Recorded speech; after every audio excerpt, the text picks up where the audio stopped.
I know that this is a very difficult time for Australians in our Indian community.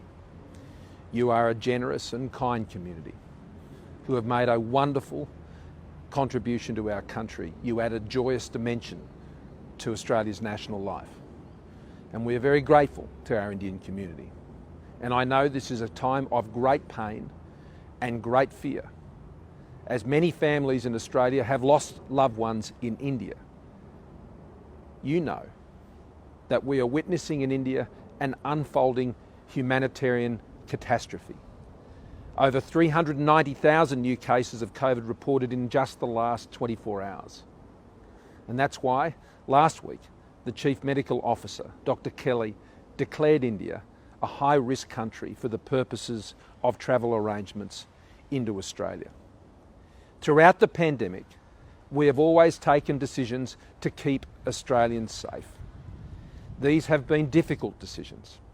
They have ensured that here in Australia, we have been able to lead the world in our response to the pandemic.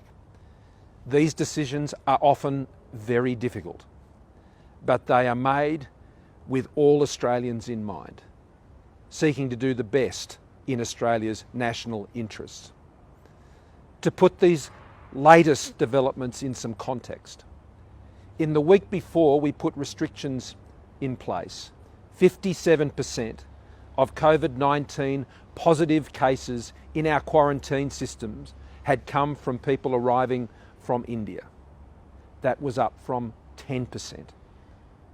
Even more worrying, at the Howard Springs quarantine facility in the Northern Territory, the COVID-19 positive rate hit 15%, with almost all cases arriving from India. In other words, 1 in 7 people were testing positive. This was not sustainable. We needed to take action to prevent the continued significant rise in case numbers in our quarantine. The reason for that, particularly at Howard Springs, is because that is where we bring our chartered repatriation flights. That is where we can provide the greatest assistance in the future to getting people home safely from India. But to do that, we need to ensure that these facilities are ready to accept those flights again. So the risk, friends, was simply too great. I'd like to share with you our plan to deal with this very difficult situation. Firstly, we are putting in temporary, let me stress, temporary measures to keep Australia safe. Second, to provide support to Australians who are still in India. And third, to provide significant humanitarian assistance to our wonderful and good friends in India, an amazing and supportive ally of Australia in so many areas of our actions.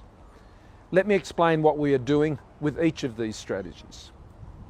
Keeping Australians safe by implementing a temporary pause on travellers from India entering Australian territory if the passenger has been in India within 14 days of the person's scheduled flight departure to Australia. I want to stress that if you have been outside of India for 14 days, there is no restriction on you re-entering Australia. This only involves people who have been in India for 14 days prior to their embarkation on their journey to Australia.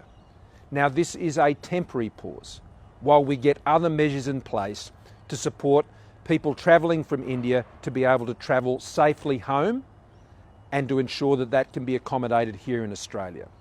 We will reconsider this temporary pause on the 15th of May and are reviewing it every day between now and then.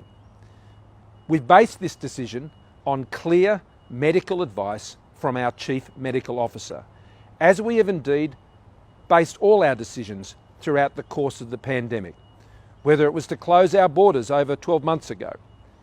And we have used the biosecurity laws in these cases as well in so many areas. And we have exercised those significant powers very, very judiciously and very reasonably. You will not have heard of any Australian who has faced any jail time or any jail sentence as a result of the use of these powers. They are the extent of these powers, but these powers are being used in a very reasonable and responsible way.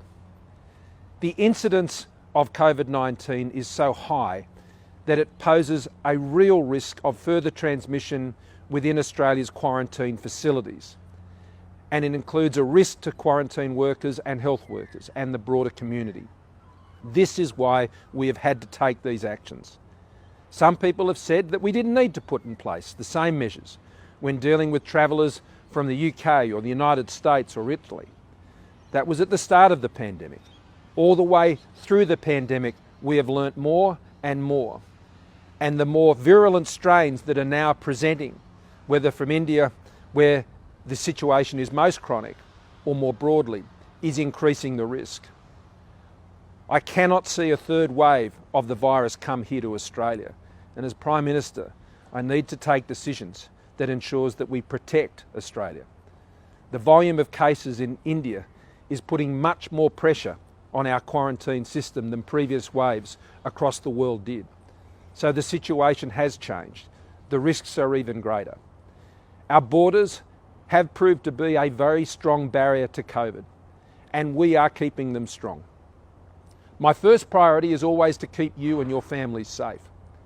In India, our consular staff, led by our High Commissioner, Barry O'Farrell, are providing every support to the 9,000 registered Australians in India, including the 900 considered vulnerable.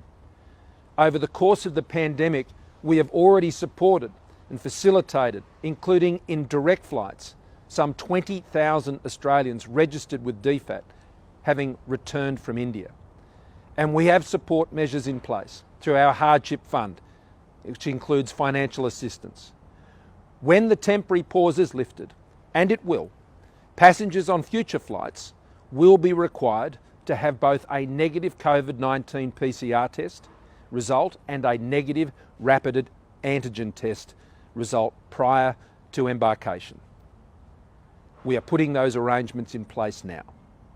And lastly, but very importantly, we are providing emergency supplies to our friends in India. India is a great friend of Australia. Australia is a great friend of India.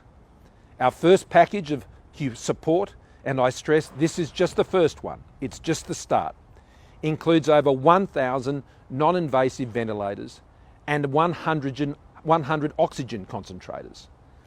There is a capacity to deploy up to 3,000 ventilators to everyone in the Australian Indian community. I want to say thank you for your understanding. I know this is a hard decision. I know that it is causing concern. These are not easy decisions for governments to make in the middle of a raging pandemic. But I want to assure you we will continue to stand with you in the coming months, and we will stand with India, providing medical supplies and needed assistance and bringing Australians home when we can safely do so again. And we're not far away from that point. We will restore those repatriation flights from India.